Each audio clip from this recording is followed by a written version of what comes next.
We're here again at the Autism Show with Gina Davies this time, speech and language therapist and trainer. And we've come straight from the talk that she's just delivered downstairs. Now, Gina, the people who are watching this won't have seen the talk. No. But in it, you described and showed some very powerful videos of how you, through a series of workshops, took a group of young autistic children and who had no sense of communication or collaboration or mutual reciprocal play with other children, and within the period of about a month you were able to get them to participate in an anxiety-free way when they're actually enjoying themselves in joint activities for the first time. What would you say were the main principles or attitudes that enabled such a transformation to take place?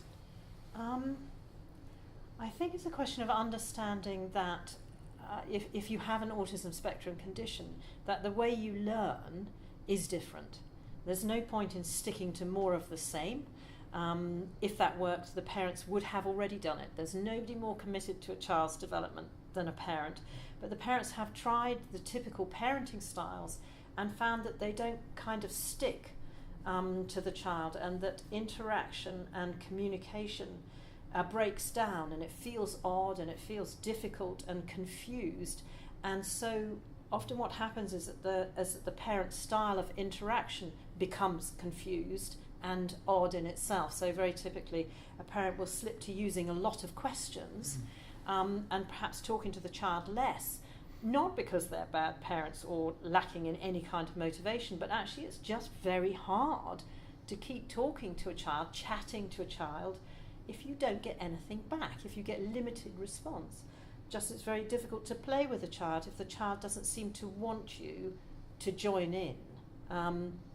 But what we're trying to do with the children is to accept that they learn differently, to think about how do they learn most successfully, and to use that knowledge to create a situation where the child can learn easily.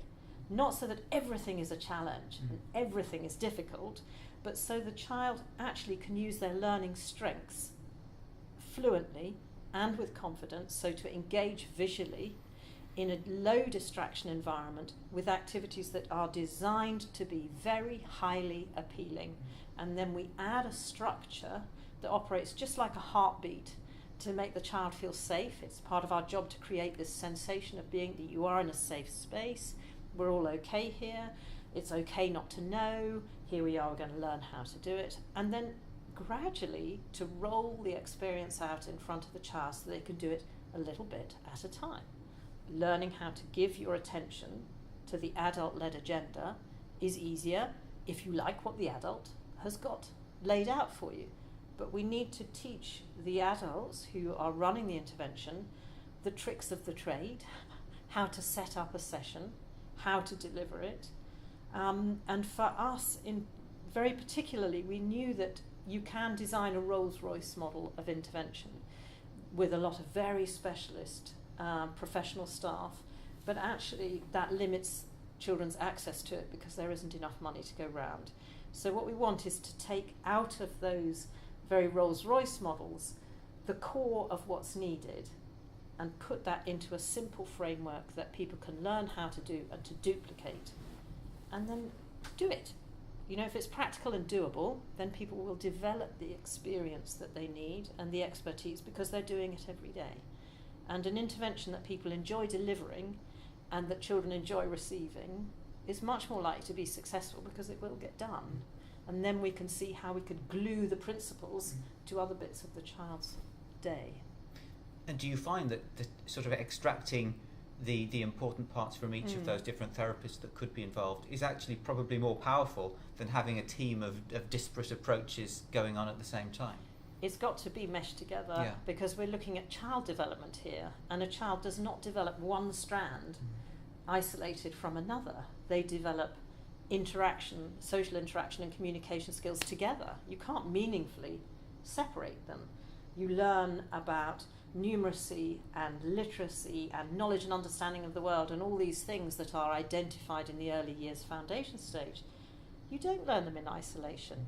You learn them because you're jumping in a puddle, and some puddles are bigger and some puddles are shallower, and whether you have boots on or don't have boots on makes a difference, whether it's rainwater or hose water all these things, this knowledge about how the world works comes through taking part in whole experiences and learning about them, a child, through all your sensations, with all your capacity, in terms of your cognitive skills and your own motivators. I mean, people tend to think about motivators as reward systems, but actually motivators are the things which bring us joy in learning. And what the joy in learning might be the delight in knowing how to do it. Yeah. That might be enough. Or the fact that you're interested in what happens when you drop a pebble into a pond. It's not necessarily for an external reason. It's just for the delight in learning. And we really need to be nurturing that whole child learning, which means that the therapies and the interventions, we've got to bring the strands together. And I like to think that we're kind of trying to wrap them around the child in an invisible cloak, so that cloak can travel with the child across their day, whoever they're with, parents or with professionals or in educational settings. So what I'm understanding about what you're saying about your approach, it's about, first of all, understanding and accepting the child on their own terms, and then understanding what those terms are and what the child needs and doesn't need in terms of their environment and the activities around them, and then basically just providing that environment to evoke the best that's in them. Exactly that, yes. And within that, what would you say is the importance of early intervention? Well, why would you leave it till later? I mean, everything gets harder as you get older, but the other thing is time is lost. Typically developing children are learning fast every day, and they're learning through doing. So a typically developing child is interacting and rehearsing communication skills and practicing communication skills all the time that they're with other adults or with other children. And it is that learning that builds the neural connections. So if you're not in interactions, if you're not practicing communication and experiencing this reciprocal exchange, what is happening to the connections?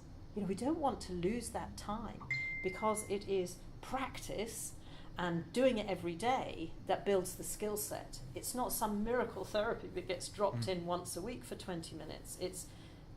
You've got to develop the stamina to keep going, the delight in wanting to do it, that's going to keep you going. And we need that to start. As soon as people are concerned, we should have something that we can offer. Yeah, and especially during the formative years when there's so much neural activity going on. Absolutely, and typically developing children develop all the skills they need for shared verbal communication in the first 2 years. So if we're coming at it late, we know we've still got to achieve all that same learning, but it's going to take the same amount of time. You can't, density of learning can only be achieved to a certain point, so we need to get going and don't lose time. The delaying and the waiting and the seeing, actually, that's not helpful. We need to be sure we're going to do no harm. So we need a good developmental basis, because sometimes children look as if they might have a problem but actually grow out of it. And children are very different. Typical or normal development is very varied. But if a child has got curious or odd interaction and communication, that already begins to change their experience of those things and what happens around them. And we need to get it back on track so that we're nurturing a good way forward as young as possible. Yeah. And do you think it might actually take more time the longer it's left, because the infant brain is programmed to develop those neural connections more naturally and easily at an early age?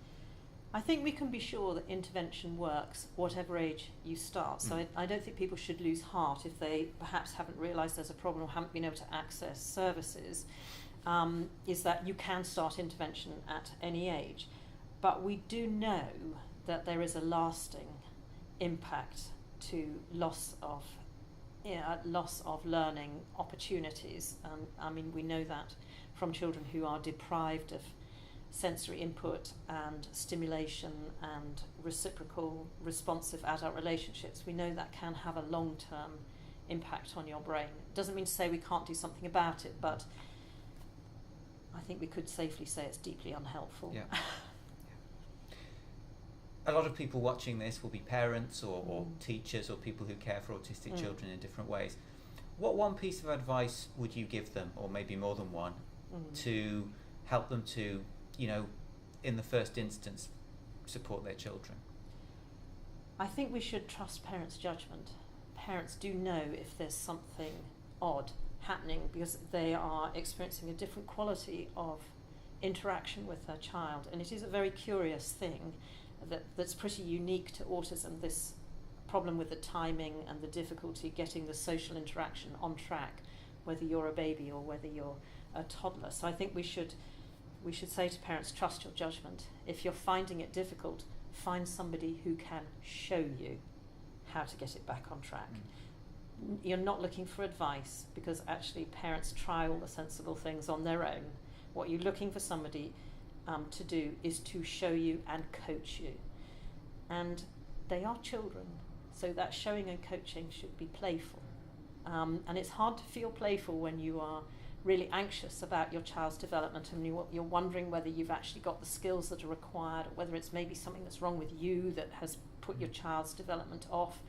But actually, it's okay to find it hard, but find somebody who finds the bits in you to help this relationship flourish and is going to hang in there with you and keep it playful and natural, so that we find a kind of intervention that you can genuinely do as a parent in your day, something that sits easy with you and your parenting philosophy, and that the therapy or the intervention matches with what you want for your child, with the strategies that you feel comfortable delivering.